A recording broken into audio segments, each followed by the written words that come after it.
Assalamu alaikum warahmatullahi wabarakatuh, everybody. My name is Preacher Moss. I'm the host of the SOS the ShOUT Show. I hope you're having a great day. Thank you so much for joining us. You know, today is kind of a revelation for me today. I oftentimes talk about so many things that are outside of my purview. The way I see things, the way I address things, how I feel about certain occurrences and events that happen in our community, in the world, in the United States, even in my personal life. And today was interesting because I saw a video of a man talking about basically, what are some of the things that hold us back?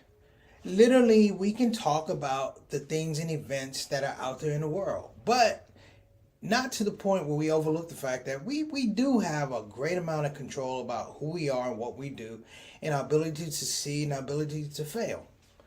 When you break it down, brothers and sisters, the whole aspect of success and failure has a lot to do with not so much the response of the outside world, but how you frame inside you, how you're going to present yourself, how you're going to express yourself. So this show is a little bit different. I'm actually going to take myself to task, if you don't mind, talking about some of these things, addressing, if you will, the enemy within.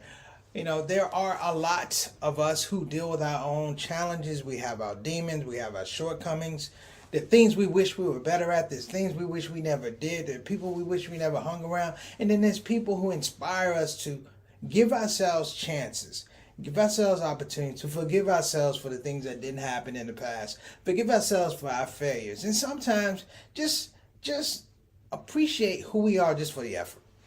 So I wanted to get away from politics. I hope you guys don't mind. I want to get away from Omicron. I hope you guys don't mind. I want to get it away from, not so much social justice, because that's important, but I want to get to the us in social justice.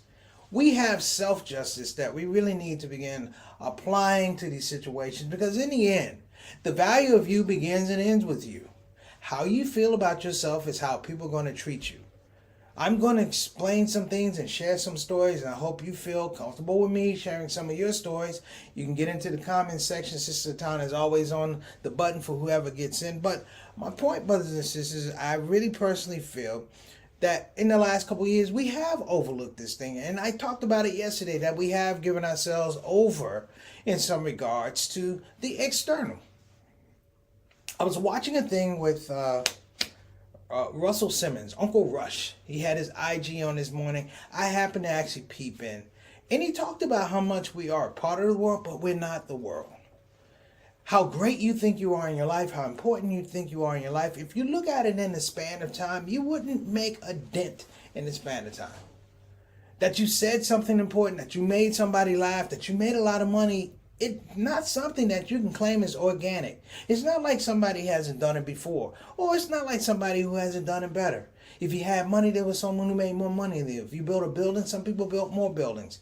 If you built schools, some person built more schools. You came up with curriculum, somebody came up with a better curriculum. And that's not a bad thing, brothers and sisters. It's not a bad thing. It's not something that should lead to some kind of weird or obtuse self-condemnation. It's the fact that we exist. We have value in our minds. In our minds. And that's where it begins and that's where it ends. Your outward expression of yourself is extremely important. I had to learn this over the years. And just so you guys know, the comedy business is a brutal business. It's a difficult business. And I've said this before. Maybe I haven't said it lately, but honestly, in my own DNA as an only child, I'm going to tell you, I was an introvert. For most intents and purposes, I'm still an introvert. I can sit in a room for hours, nobody being around, and be cool. I can go to a track, I can not be around people and be just as happy as a part of being around people. Comedy is that thing that pulls me out of it, brothers and sisters. But even then, I'm telling you that it has a function, that there's some kind of trade-off that I have to feel in my mind that I'm offering somebody, whether it's conversation or entertainment. And that was the thing I had to deal with for a lot of years until I had to go through a process where you say, comedy is what you do, but it's not who you are. Being funny is a verb. It's not who you are. And in that disassembling, if you will, and realignment, I found not just joy in doing comedy. I found joy in not doing comedy. I found joy in just being myself. I found joy in talking to people on the street. I found joy in seeing somebody who may be going through a tough time. And when I went to a store, 7-Eleven, I got myself a bottle of water, but I got them a bottle of water too. This is the freedom, if you will, that you're not thinking about how blessed you are. You just know how blessed you are. And you don't have these weird hiccups, these people that hang around you, these toxins that want to tell you that you are something other than what you believe you are. You know, we talk about the enemy outside of ourselves, but we don't address the enemy within. We're not having long, detailed, brutal, compassionate conversations about ourselves to ourselves. Now, we're going to talk about it today. I hope you guys don't mind. Please dig in here. Feel free to jump in. I'm going to talk about some of the stuff I went through and share. Maybe some of you are going through it. I don't know. But I feel free and I feel empowered to share my story with you, and hopefully, inshallah, Allah willing, that we'll do some good here today. All right? My name is Preacher Moss. This is a Shout Out Show. We'll be right back.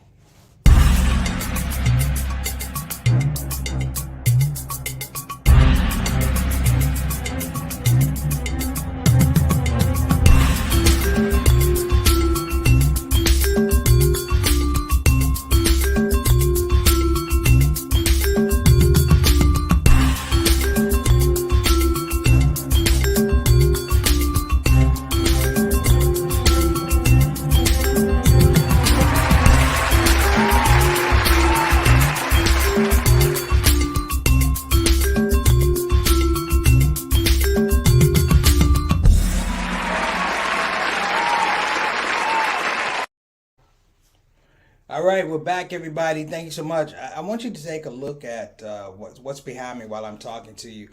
First, before we get started on our topic today, I want to make sure that I welcome our Shout Out Show family, the most valuable part of the show. Let's get them on here. Let's introduce them. Who we got first? Sister Satana. We got Sister Ree. Sister Ree has sent over the baddest casserole. I'm getting ready to dig into it after the show. Sister Ree, thank you so much for bringing that by. I told you folks, Sister Ree is the show dietitian, and she's craft services, and she has not failed today. Satana, I see you on the screen. You are not getting any. You're not in any. Zero. I'm going to send you a picture of an empty pan. All right. That's sidebar talk, Sister Satana. Sister Satana, can we get our next guest, please? And we give a shout out, of course, to Mary Moss, my mom. What's going on, Mama and Son? Greetings, SOS family. She said, have a good day. It's always empowering to wish somebody goodwill. I appreciate you, Mama Son. We'll talk after the show, as always. You know, it's funny when you get a critique from your mom after the show, and you have to sit there and take it, just like when you were like 7, 8 years old. But I appreciate it, because a lot of times, you know, I need to hear it.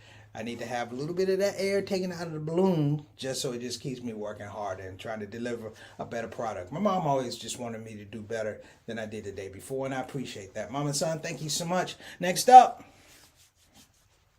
Altaf Rashid. Here's a brother, consistent. We call him Mr. 6 o'clock.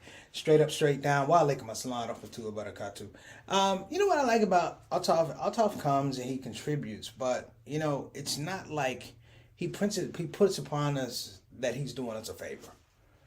Just like everybody else in the show, they don't put it upon us like we're doing you a favor. It feels genuinely like, organically, like a community. It's a blessing to know people's name, where you stay, what's going on with you, are you right, is your family. You know, when you do comedy, you literally don't know anybody.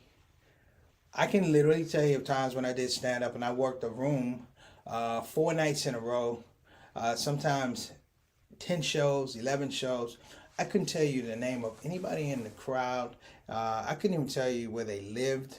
I can only tell you that the interaction that we had was sparse, and it only worked for that environment. So very blessed. Altaf, good to see you, brother. Thank you so much. Next up, it's my little brother, Johnny L. Thomas.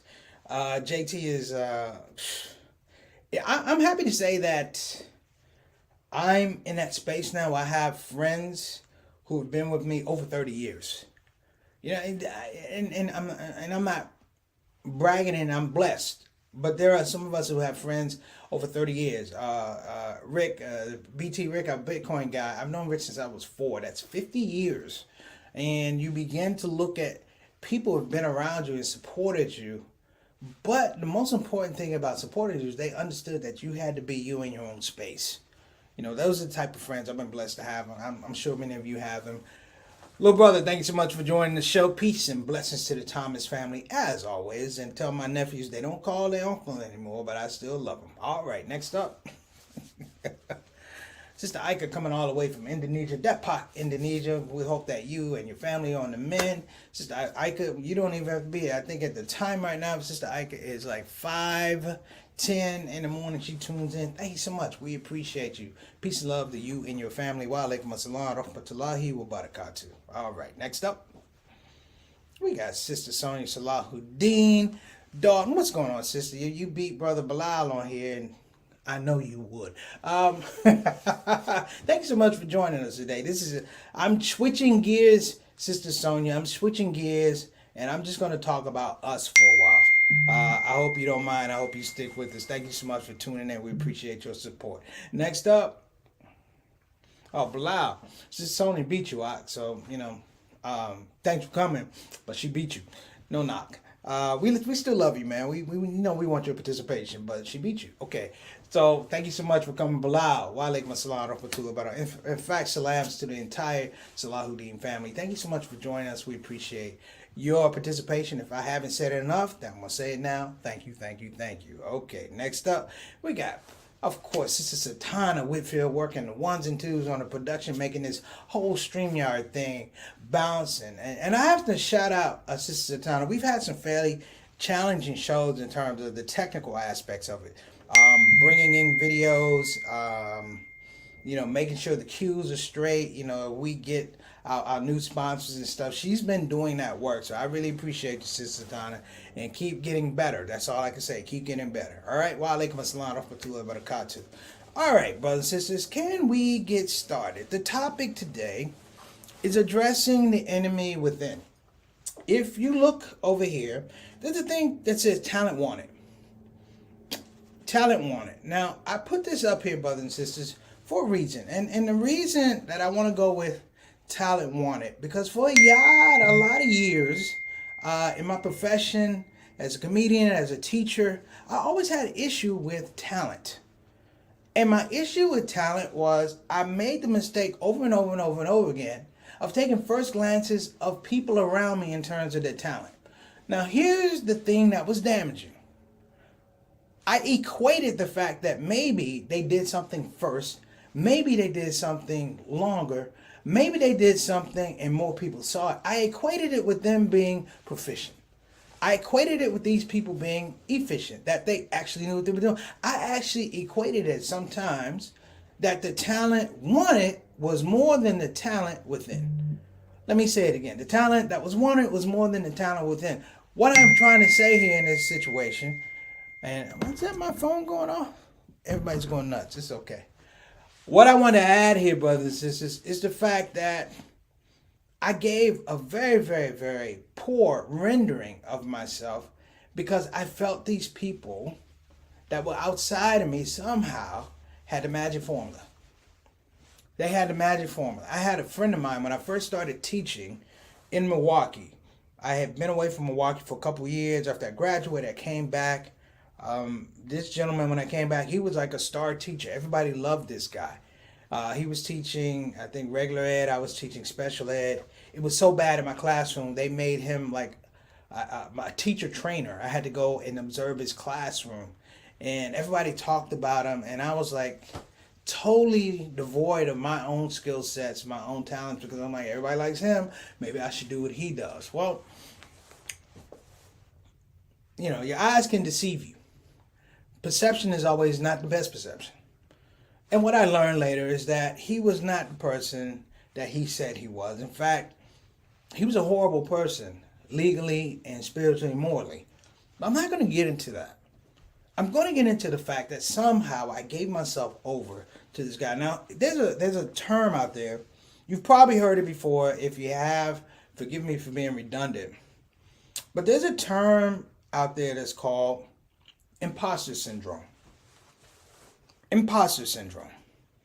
And what the imposter syndrome is that we feel that the external things outside of us are so inherently better than what we are that it handicaps us when we actually go out there to try and give our efforts. That we believe people are better than us, that even when we are successful, somehow we're just lucky. We overachieve because we're worried about what everybody else thinks. And as a result, it does wear and tear on the spirit. You see what I'm saying? It does wear and tear on the heart. It wear and tear on the mind, brothers and sisters. And I went through this for a long period of time. I went through it through sports. I went through it through college in some regards. And it was around the time that I actually decided to make the shift to convert. To be honest, to convert. And I got into a space whereby the paradigm shifted, brothers and sisters, that the focus was not on other people per se. The focus was on my character, my internal fortitude, how I felt about myself in relationship to God and then the world. Now, why am I saying this? Because a lot of us, brothers and sisters, suffer some aspects of imposter syndrome. We create barriers whereby we can't get over them, and thus we sit and wallow sometimes going, why me? Why me? Poor me. And the issue is, you're the biggest barrier to you. You're not having honest conversations about what it is. I'll be honest, brothers and sisters. I went to military school for 6 years. My mom and dad, I love them, but they were strict to certain things that you didn't do. I grew up with codes being in a neighborhood. There were certain things put in place that literally guaranteed a high probability that I would graduate, that I would be able to do things like have family and stuff because you grew out of a tradition. Now, this is just my tradition. I'm not saying anything about anybody else's, but I'm just talking about myself. And I know personally, brothers and sisters, that my discipline at some point in time has made people uncomfortable. That my discipline at some point in time has been off-putting to some folks. And years ago, I would worry about that discipline. And why is this important? Because there are young kids out there going through the same thing, the same aspects of imposter syndrome, not really understanding at a child level, at a juvenile level, at a young adult level, that, there is this enemy within. And your authentic self may put other people off, but you cannot change the essence of your authentic self. You can't do that. In the Muslim tradition and prophetic tradition, we can't change the DNA of our authentic self for other people. You understand? We can serve people, but there's something about our core values that got us to this point in the first place, that allowed us to, some regards, go through this change or transition, whatever it is. Whether it's getting married, whether it's having children, whether it's converting, whether it's leaving your job to do service work, to teach, whatever it is, you have to value the thing that got you there. And what I'm realizing these days, particularly in these times, these pandemics, is that we stop valuing that process that authentically gave us this space and agency to talk about and appreciate who we are. We talk about COVID, we talk about Delta, we talk about Omicron, we talk about politics, we talk about Trump. None of these things are authentic in that scope of it helped us get to who we are. None of it. But you see it on television, but you see it in the news. News these days, in its toxic forms, is probably one of the most selfish aspects of communication that you ever deal with. Because your news is based upon basically who's buying the advertising space. And so the conversation that you have is not like the conversation you had back 20, 30 years ago when the news was essentially the news. The Harry Reasons, the Walter Cronkite's, the Max Robinsons, these people gave you facts. But it's not that now. This weird space of competition, let me say it, competition, led me to this whole thing where I'm talking about that talent outside of me, for lack of a better word, was overwhelming to the point I didn't recognize and did not appreciate the talent within. There's a growth process. When you're a young black man or a young black woman, and I'm not dissuading anybody, I'm just talking about our process here. There's a space, brothers and sisters, where it's always a false bottom. Always a false bottom. When you come to a space with your best self and somebody pulls the bottom out and you have to start at another bottom and you have to start at another bottom. And that is accepted in the United States. That is accepted about black people as a culture. It wasn't until people said, I know there's a false bottom. I'm just not going to stand on that false bottom. I know you're lying. I'm just not going to stand around for you to lie to me.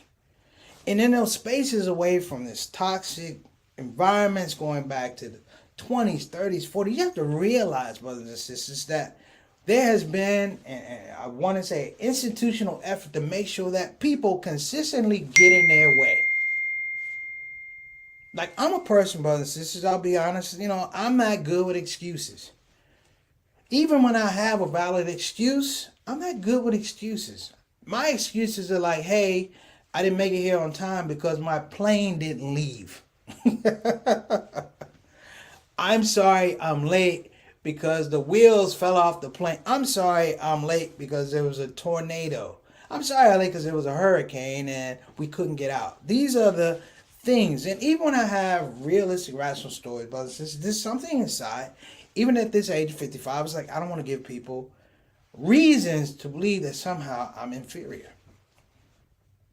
And that aspect can lead to some potentially damaging behavior around imposter, because now you're trying to overachieve. Because now you're trying to be something way more than you are. The worst part of people who really, really work hard, who really, really apply themselves, who really, really grind to make something happen, is somehow in this world, they feel like they're not really fitting or aligning with their own talent. That whole thing about imposter theory is that some people will say they can do something, but in their mind, they don't feel like they can do it. And they spend large amounts of time, brothers and sisters, large amounts of time essentially in fear and dealing with anxiety that they may be found out. That they may be outed, that you're not, that's why this whole thing of cancel culture is so dangerous, and cancel politics, as I talked about, because you have politicians and celebrities and people who do extremely difficult and meaningful work running around worried that the person who doesn't do the work, or the person who doesn't understand the work, or the person who doesn't understand you somehow has a pathway to judge your actions. There's a thing, and I've talked about it. Jeffrey Colvin wrote a book called Talent is Overrated. And I've read this book over and over and over again. Talent is overrated. And he talked about this thing about deliberate practice. That you have to get up, if so-and-so is doing 2 hours, you're going to go do 4 hours. You're going to practice 2 hours longer, and you're going to work on a certain aspect. And let me tell you something. I was a huge disciple of deliberate practice. People like Kobe Bryant were huge disciples of deliberate practice. But here's the thing, brothers and sisters. In that effort to overachieve, you miss out on life. You miss out on things. As much as I like Kobe Bryant, you know what he said? I regret the time I was chasing these championships and didn't get to spend time with my daughters. For me as a comedian, there was times that I could have been doing things that would have been just as fulfilling, whether it was getting married, having children, but I put these things off because I was in this pursuit, brothers and sisters, of this fake ephemeral around me that said that you've got to be better than this. You got to be better than this. That the entertainment game is laughing at you. In some regards, that the Muslim community was laughing at you. That somehow I had to be super Muslim. I had to be above what I am. Yes, I get my prayers in, but at one time it's like, I got to make them all at the masjid. It was times I wasn't even near masjid. I remember one time, brothers and sisters, under this fantasy, if you will, this fake fantasy, if you will. I remember being in Kokomo, Indiana. Oh, no. Back it up. I was in Fort Wayne, Indiana, and I was so worried about the brothers in Milwaukee talking about me being a comedian and being a kafir and all these things that I was like, I'm going to go to Juma. I don't care where it is. Me, I'm a damn fool. I drove 79 miles to Kokomo, Indiana.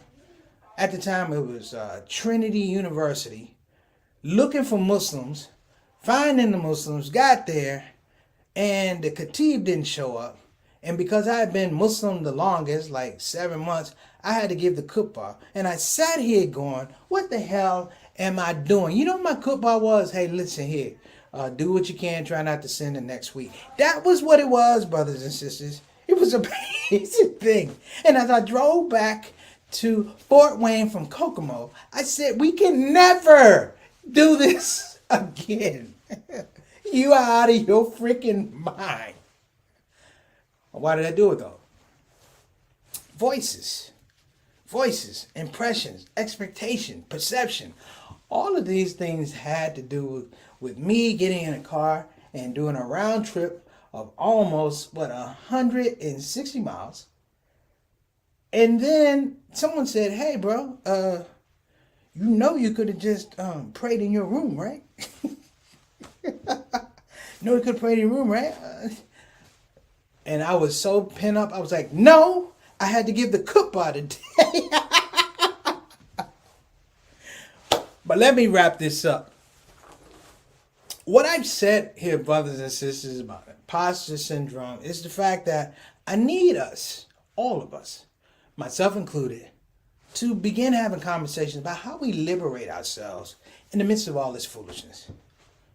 You know, you can talk about COVID, we talk about Delta, we talk about all this stuff, Omicron, but the fact of the matter is, just like me driving to Kokomo, we all gonna die. We're all gonna die. I know my pastor's watching. I'm giving his favorite line. Ain't nobody here getting out alive. He's true. But my point is, that's facts. But we owe it to ourselves. We owe it to our loved ones to try to live the best life that we can. And part of that begins with us moving out of our own way, addressing the enemy within. The fact that we have feelings that we're inferior. The fact that we have feelings that somehow our words don't matter. The fact that in some regards that we're invisible. The fact that we believe that people are out to get us. Yes, historically people have been out to get us, and legally they have the right to do so. And I'm not saying that things are 100% better, but I am saying, just like back in the day, when I woke up one day and I said, wait a minute. I'm going to do a test. I'm going to do something nice for me, and I'm going to see if anybody stops me. I'm going to do something nice for somebody else. I'm going to see if anybody stops me. I'm going to say something intelligent and funny, and I'm going to see if anybody stops me. And more and more, a dangerous thing happened. I grew confidence. And sometimes arrogance, but I grew confidence. And that confidence, brothers and sisters, boils down to the fact that, alhamdulillah, all praises due to Allah, all praises due to God, that I learned to love myself as myself. You hear that silence? That's exactly what I heard when I said it to myself. I was the only child. But from that, I grew strength. And I'm still an introvert. It's just that I learned when I go out, not to tell jokes, brothers and sisters, not to entertain people and tell jokes through comedy. What I'm doing now is that I got to entertain, not people, but I got to enjoy people. I became a conduit for joy, and I enjoy it. I like it. And so, as I close, brothers and sisters, I'm going to ask all of you again, look at the files of, things that hold you back. Have honest conversations with yourself. Maybe even have honest conversations with your family, because maybe they can help. Maybe there's some things that you're doing you can't see. But let it be an act of love. Let it be an act of not talent wanted, but talent within. Appreciating yourself and appreciating the people that appreciate you. All right. That's it for today. Deal with your enemy within, and whatever you do, brothers and sisters, if you are in the state of Indiana, do not drive to Kokomo for Juma. All right. Brother Eric, wa alaikum assalam wa rahmatullahi wa barakatuh, my friend. Glad to see you made it on the show. What's the show without Brother Eric? Appreciate you, man. Anybody else, Satana? Oh, sister, I got to read the screen because, let's see. Only concern should be that what you know Allah expects. Only you and He, shortcomings included. Absolutely. You get the alhamdulillah from me, because that is right on time. It's timely. What? How you doing, Sally Ayid, who is a very promising author, brothers and sisters. She does some child books. Good to see you. Mashallah, you guys should have Preacher Moss come and speak for MSA. Mashallah, he is great. Thank you so much. I appreciate it. And Sister Sally, could you send us the name of your book again? I forgot. I still have it. I know you sent it as you wanted me to review it. I gave it a review. I thought it was excellent. Thank you so much. But some of our viewers might want to check out your book. Okay. While we're doing that, let's go ahead and get to our sponsors, please. I want to give a shout out to www.befinanciallyindependent.com. Again, that's www.befinanciallyindependent.com. You want to make sure that you check that out. As well, brothers and sisters, we want to also tell everybody, if you can't go to the website, guess what? Call 202-508-3780. Again, that's 202-508-3780. All right. Next up, if you're thinking about getting a quality Islamic graduate education, look no further than Bayan Islamic Graduate School in Claremont, California, offering master's programs in Islamic education, Islamic studies, and leadership. And they have a master's divinity program with a focus in Muslim chaplaincy. We do need Muslim chaplains. So sign up, go to bayanonline.org, and that's bayanonline.org. That's right, don't slip. Go to bayanonline.org. Okay. And we want to make sure that you are supporting, brothers and sisters, ShOUT TV, the newest Muslim streaming service, Muslim streaming platform that's out there. I am a part of the ShOUT family, and I hope to be bringing some things to you, special programming, things like that. They are currently screening. Yes, that's right. My comedy special, my comedy opus, Love Supreme and Anatomy of Gratitude. Listen, I would encourage everybody, if you haven't seen it, go check it out. They have a you have an offer free for 7 days. I'm old school. Watch it one day and then cancel the subscription. I'm not supposed to say that, but I said that. It was on my heart. Okay. And last but not least, brothers and sisters, we want to make sure that we give a shout out to Convenient Urgent Care, who has taken the time and the energy to reach out in the city of Houston, 3 locations, Pasadena, Cypress, and Park Road in Houston. That's www.convenienturgent.com. Again, that's www.convenienturgent.com. They are doing great work in 5th Ward, 3rd Ward, 2nd Ward, getting out there really and meeting the people where they are with health information, with PPE equipment, things like that. Trying to make a difference. So we want to shout them out, and I salute them because they put the money where their mouth is. And they delivered an amazing PSA, the greatest COVID awareness video that's out there. If you guys get a chance, get the link, go to YouTube, go to Don't Get the COVID, get that link and share it with your friends. We are trying to save lives out here today. All right. So without further ado, we're going to run the ad. Don't get the COVID. See you guys on Monday. Assalamu alaikum wa rahmatullahi wa barakatuh.